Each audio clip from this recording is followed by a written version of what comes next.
Hey, welcome to Jenna X. I have a really exciting interview tonight with the founders of Oracle Swap. I have with me CJ and Sharahm. Hey guys, Hello. Hey Jenna, thanks for having us. thank you so much. I am super excited to learn about the Oracle Swap DEX because this is the first decentralized exchange on the Songbird and Flare network. So let's go ahead and go over the Oracle Swap DEX and what it has to offer. Sharahm, do you want to take that away?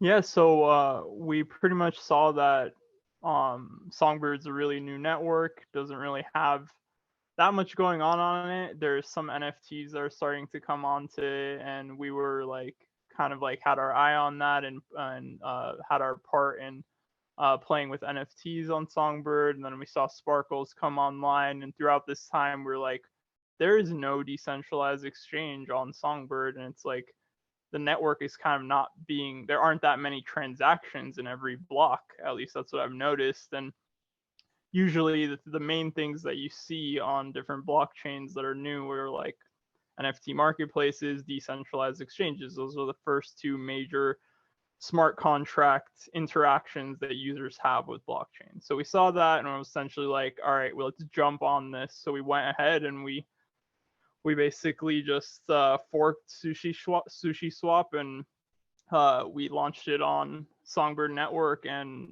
we're pretty much just like we want to fill this niche and have a really solid product that has been tested and to provide an open marketplace for everyone to create their ERC20 tokens and be able to create liquidity pairs and essentially give value to their SRC tokens, as we would SRC20 tokens, as we would call them on Songbird, and basically allow users to create value for their tokens.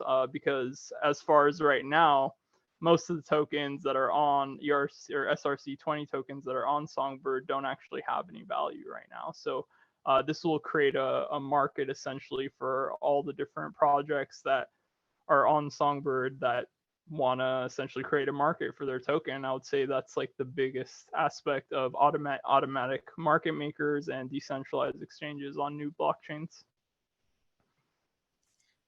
Before we go into the rest of what Oracle Swap has to offer, I wanted to ask you, why did you guys choose? I know because there wasn't a lot going on with Songbird and Flare Network, but what is your draw to Songbird and Flare? Yes, so I really just like I liked the aesthetic of Flare Network initially, and we know there was some controversy with Flare Network in terms of their airdrop, but then they decided to launch the Canary Network as Songbird to kind of like appease the the public for the meantime. But I was actually introduced to it through a friend, and that friend was interested in XRP, and I kind of like got more into XRP and Flare and some of these other similar cryptos through this friend, and I basically just delved deeper and deeper and deeper, and I saw the value of Songbird Network and the potential of the state connector and all these things that the Flare network is actually innovating in the blockchain space, and then that kind of like drew me over the edge to like, all right, we should definitely like look at this and develop on it. And it's a brand new blockchain, so it's like also a good opportunity to like build on it. So you went deep down the rabbit hole and you liked what you found. I know a lot of people in the XRP community are also very bullish on Songbird and Flare. I am, and that's a reason I was super excited to speak with you guys. Yeah, for sure. And one other major thing is that Songbird is EVM compatible, so it makes it easier to like develop on essentially with Solidity. So that was another big factor of it. Where developing on XRP right now is kind of like more challenging, and like there's certain things that aren't quite ready to like develop on XRP. Even like something like Sologenic marketplace, like the NFT system that they have is like kind of like weird. It's not quite where it can be, which I believe is going to happen with, I think it's XLS20, which is going to actually make NFTs done the correct way, I would say, on Sologenic and XRP. That's just an example of like it's challenging to develop on XRP, but Songbird and Flare, because they're EVM compatible, just makes it easier to develop on. Got it. Now, I did notice on your website, it mentioned something about back to the DEX offerings, liquidity farming. Could you tell me any more about that? Yeah, so initially we were thinking of doing liquidity farming, and we had our smart contract and everything set up for that. And then we basically came to the conclusion that we would rather not have, so you'll still, by creating a liquidity pair, you're still going to get rewarded for that. But like a yield or liquidity farming or yield farming is like a double incentive. So there would essentially be like, all right, you create a liquidity pair and you get like 0.25% proportional to the share of the pool that you have for that liquidity every time a transaction happens. But liquidity farming actually has a double incentive, which is you'll have a contract that mints new tokens and distributes that to liquidity token stakers. So we had all that set up initially, but we decided we don't want Oracle to be inflationary. We want it to be a static and deflationary token. So we decided to actually burn ownership of the liquidity farming smart contract, essentially abandoning the possibility for new Oracle token to be minted, which actually makes it deflationary in a sense when burning happens. Yeah. Okay. I appreciate the transparency with that. I definitely do. As far as the Oracle token staking, can you kind of tell me, give us a little bit more detail of what that looks like? Yeah, so essentially users will be able to, in the interface on the DEX, they'll be able to stake their tokens, and the more people that stake, the less your rewards will be. But ultimately, people will be able to stake, and they will actually earn Oracle token from staking. And that Oracle token can actually, what's interesting, can actually come from anyone. So let's say there's a generous person and they're like, okay, I'm gonna actually, I have a lot of Oracle, and they can send that Oracle to the staking smart contract, and it'll actually distribute that to all the stakers. So it's the other way that it's actually going to happen, which is kind of going to be a little bit weird in the beginning, is essentially transaction fees from the DEX. A portion of that is going to be converted from all these other tokens into Oracle, and then it's going to be sent to the Oracle staking contract and then distributed to the users. But also bonus Oracle can just be sent to the smart contract and it'll distribute it to the users. So essentially the mechanism is going to reward holders over time, and those holders that are stakers are going to get rewarded more than if they decide to like dump the price and just sell their Oracle. Okay. I also see that you guys are going to be launching an NFT marketplace. Will that be up and running whenever the DEX initially starts running, or is that later? So yeah, it's gonna be a bit later. We don't know exactly. It's hard to give exact dates. Sure. I would say it's like 90% done. The DEX is like done. It's working on the network. Like we've used the DEX and we have videos of the DEX working. The NFT marketplace is still like being polished. So I'd say it's like 90% done. And there's a few other additions we're making, and yeah, it's close to done. It's probably going to be released, I would think, a few months probably after the DEX is live. Yeah. Okay. I mean, it only makes sense to have your own NFT marketplace there, especially I see that you're going to be doing Oracle NFT staking. Can you tell me some more about that? Yeah, so the Oracle NFTs themselves, so the Oracle NFTs are a way to essentially get Oracle points, which is how you could participate in the Oracle Swap airdrop. And then we also wanted to give an additional utility for the Oracle NFTs. So we decided to make them stakeable, and you should be able to earn both Oracle and Songbird from staking your Oracle NFTs. And that will likely be done in the NFT marketplace user interface. And this is one of the main aspects of the marketplace that's actually still in development, is the staking, the NFT staking, and essentially the fees that the marketplace generates, a portion of that is distributed to the Oracle NFT stakers. Oh, I love the passive income opportunities. What are the Oracle NFTs? Can you tell us any more about them? Yeah, so definitely they're clearly inspired by like kind of like an ethereal galactic sort of like energy. And I would say both CJ and I are kind of like in that sort of mindset and feeling of like spirituality and like interdimensionality.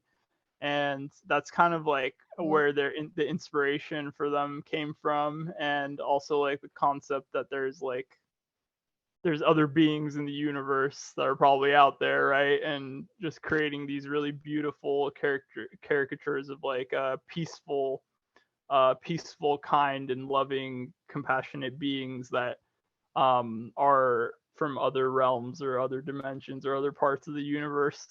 And it's just that like kind of like expanded spacey cosmic perspective and like sci-fi that I've really been into sci-fi, and so is CJ, that kind of has like infused itself into the artwork of these NFTs. And then we had this whole concept of how we can gamify the airdrop, which is where like the gems and the precious metal and the frame and the artifact and the code and how they all have a multiplier. And that gives you, when you multiply all those together, it gives you like your Oracle airdrop value for that NFT. But also that's kind of like inspired by the classics of like Pokemon cards or Yu-Gi-Oh cards, and also just like other Oracle decks that you see, like divination Oracle decks that people have created that are really beautiful and artistic. So it's a mixture of like all these different sort of ideas and like energies. I love that. I don't feel like any other decks is out there, anything with that, because, I feel like it's a fine line, and certain people or devs only know coding, or, they lack some certain creative visions. And I just love all of that. And I think that it's going to appeal to a lot of people in our space, because I know that a lot of us are sci-fi nerds, and a lot of us, Yeah. believe in all those different things. So I think that it's just fun. You mentioned the Oracle token airdrop. How does one participate in that? Yeah, so the primary way to participate is to mint the Oracle NFTs. And as I was mentioning, essentially each NFT gives you a certain airdrop value based off of the multipliers that it has. And the lowest you can get for minting an NFT for the Oracle to get the Oracle airdrop points is like about 3,200, but there aren't even that many cards that are that low. Most of them are higher than like 5,000. And then the highest, I believe, was like around 300,000 Oracle points that you can get from one NFT. And that's like, there's like a range of other ones that are like 100,000 points. There's a bunch that you could get. So there's like essentially the average of all the cards is roughly 17,000 Oracle points per card. But you could get anywhere, as I said, from 3,200 to up to 300,000. And it's just a really interesting way to gamify the airdrop. And then the other ways to get some of there are other NFTs that are like our NFT partners, which is right now the Rare NFT Club, which is the Pepes, the Pixel Pepes, and the Red Pill NFTs. Those also give you certain values. I'm sorry, I can't just get that off the top of my head, but it's a few thousand for each of those that you hold as well. So those are, I would say, the major ways that you can participate in the airdrop. And then there's some other ways that we haven't fully announced yet that people are going to get some tokens, even though they will be a very small amount, but we're just going to airdrop essentially to everyone some small amount just so everyone could participate in the airdrop. And then we have some other partners like Flare Oracle, and if you delegate to them a certain amount and you hold an Oracle NFT, you'll even get bonuses of Oracle points. And yeah, we've really gamified it. Like there's a lot of different ways you can participate, but right now the major way to participate to get the most amount is to mint the Oracle NFTs or to get the rare NFT Club NFTs. That's like our partner. Sharahm, where can we find those rare pepes that you're speaking of? Are those the ones that I've seen on Sparkles? Yeah. So they're on Sparkles right now, and we're actually working on we're calling it a spin to win, and that will give people a chance to get those beyond just from like getting it from the open marketplace on Sparkles. It'll give people another opportunity to like kind of like it's not a mint, but it's kind of like a mint. It's essentially it's a randomizer that gives you 1 to 3 NFTs, and they might be like you could potentially get like one from one spin. You could potentially get like 1 pixel or 1 Pepe, or you could get 2 pixels, 1 Pepe, and this spinner is just like a randomizer that gives you a random number of 1 to 3 NFTs of a random token ID out of like I think we have like 5,000 that are going to be inside of this application, and that's Yeah. almost done. So that'll be another way to get them that isn't just from like Sparkles or like a secondary marketplace. Yeah. Okay. And yeah, and that'll be we'll announce that and like publish the URLs to the application to actually like uh get them from that app. Yeah. Yeah. We've just had a few technical difficulties, haven't we? Like trying to get it finished in time. So we've had to keep pushing it back, but it should be hopefully ready really, really soon. Yeah, and it's there's some technical issues because we actually had to like innovate to create this application because it's not like it's not a normal like minting or NFT like distribution application. We actually had to like innovate and create this new way for users to be able to get NFTs. So we had some technical issues, but it should be done soon. Sure. I mean, that kind of goes with the territory. It's understood. Yeah. What are compatible wallets that we can use with the Oracle DEX? Yeah, so it's essentially going to be MetaMask and Bifrost. And one thing that I really like about MetaMask is that you can actually connect your Ledger or your Trezor device to MetaMask. And you could connect to Songbird network and actually use your Ledger or Trezor. A lot of people actually aren't aware of that, but that's how I use Songbird is I use it through my Ledger and through MetaMask. So yeah, it's just mainly MetaMask and Bifrost. And I mean, I obviously recommend people to use a Ledger or a Trezor device that actually connects to MetaMask. Sure. Sharahm, I had a question actually. This is just off the cuff. Someone asked me today, will they be able to use a Decent wallet to do the same thing you just described? So I think they'll technically be able to hold their tokens with their Decent wallet, but I don't think they will actually be able to interact with the DEX with their Decent wallet. Because as far as my understanding, Decent I don't think actually connects to MetaMask. Okay. I just didn't know how to answer him. So you're the techie, so I thought I'd ask right now. Yeah. So there's the answer. I think you'll be able to actually hold the SRC20 Oracle token on your Decent wallet, but you're not actually going to be able to use the Decent wallet with the DEX because it doesn't actually interface with MetaMask. Okay. Yeah, but I'm not even 100% sure. I don't have a Decent wallet, so I haven't tested it. But if I were someone that had a Decent wallet, I would like send like 0.001 Oracle to it and just see if you could see it somewhere because you might not even be able to see it. Yeah. So I know that you guys said that, okay, there might be technical difficulties here and there. Can you give us an estimate of when you think your DEX will be ready to go or when you're launching that? Yeah, so the DEX is like, it's fully operational and working. Essentially, we need to go through this like mint phase so we can kind of like distribute all these Oracle tokens to the community, and then after that mint phase, which if we sell out within like a day, then the decks will come out much sooner, because if we sell out the NFTs and then we actually run the airdrop, so it's going to be kind of like a major technical challenge to run the airdrop. But we should be able to do that within like a week or two. So depending on how quickly the mint phase goes, the decks could be launched like very soon. But we're just gonna say, okay, let's say there's a month. Let's say the mint starts May 5th. Let's say we give it roughly a month for the mint phase to go through, and then we give it like a week or two for the airdrops to go through. So that would put us somewhere in June.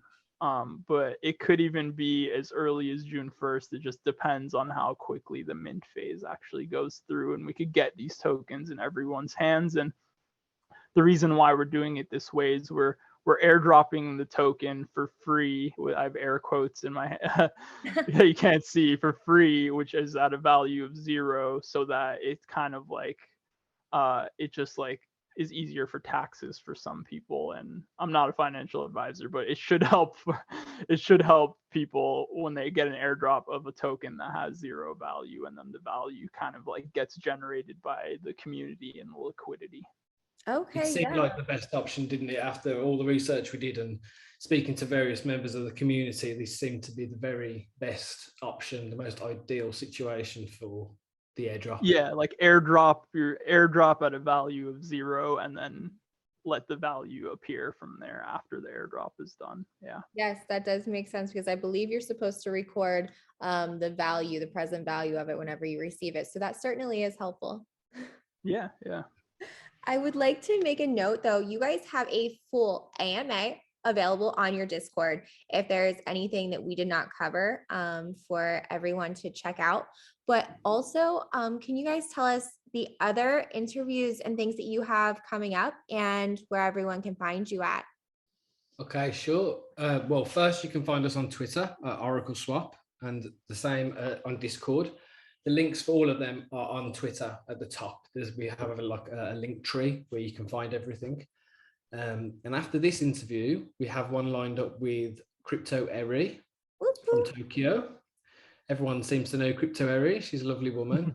Oh, she's an OG. Yeah, she's really nice. So I was really excited that we could get on her show. So we just need to do some really good strategic planning to get us all in one place at one time, because Sharahm is 8 hours behind me and she is 8 hours ahead of me. So it's going to be a fine balancing act, but hopefully sometime this week we'll get that rocking and rolling. And then next week we have a show lined up with Flair Community YouTube and Twitter channel. So that's going to be exciting. Everyone knows who he is and what he's about. So yeah, that's what we've got lined up so far. And hopefully, if my memory serves correctly, the interview with Flair Community guy, that will come out before we mint, before the 5th, maybe the day before. So yeah, hopefully that all goes to plan and we can get it all out there in good time. Yeah. Awesome. Well, guys, thank you so much for giving me some of your time today and for sharing this information with the community. I'm certainly excited about it, and I can't wait to get it out there. Yeah, thanks so much, Jenna. It's been great talking to you. Appreciate you. Thank you. All right. Have a great night, guys. Bye-bye. Bye-bye.